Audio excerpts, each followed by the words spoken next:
Why is it better to stick to a personalized diet? Over the past 17 years, the problem of obesity steadily increased and finally reached a record level.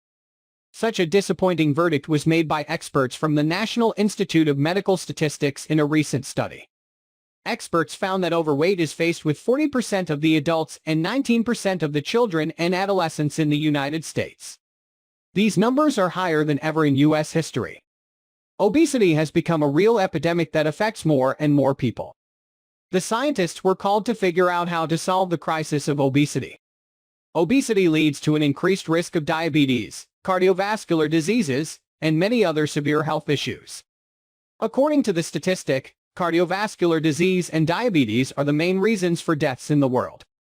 Unfortunately, the study shows that no one diet will affect us the same way. This is also a reason for conflicting studies in nutrition. Lately, low-fat strategies and low-carbohydrate strategies are the most popular ones. Both of them showed almost similar weight loss results.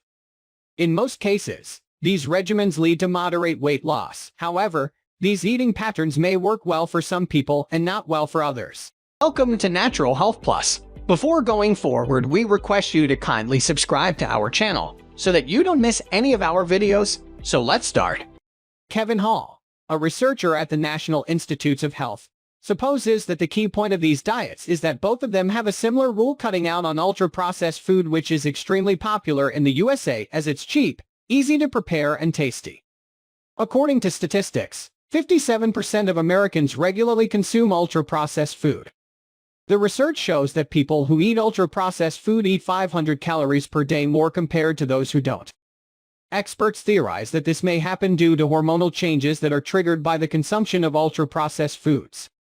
Eating ultra-processed food probably lowers the hormone that suppresses appetite and increases the production of ghrelin, a hormone of hunger, which leads to food cravings and result in overeating. Still, there is no enough evidence to state that ultra-processed food leads to obesity.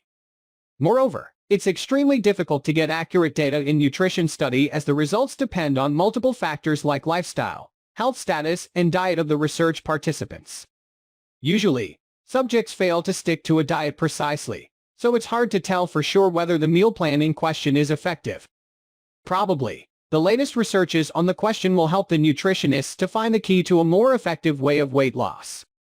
As for now, the scientists recommend following a personalized nutrition plan as it tailored to your food preferences, your lifestyle, and your body peculiarities. This will definitely give you a better result.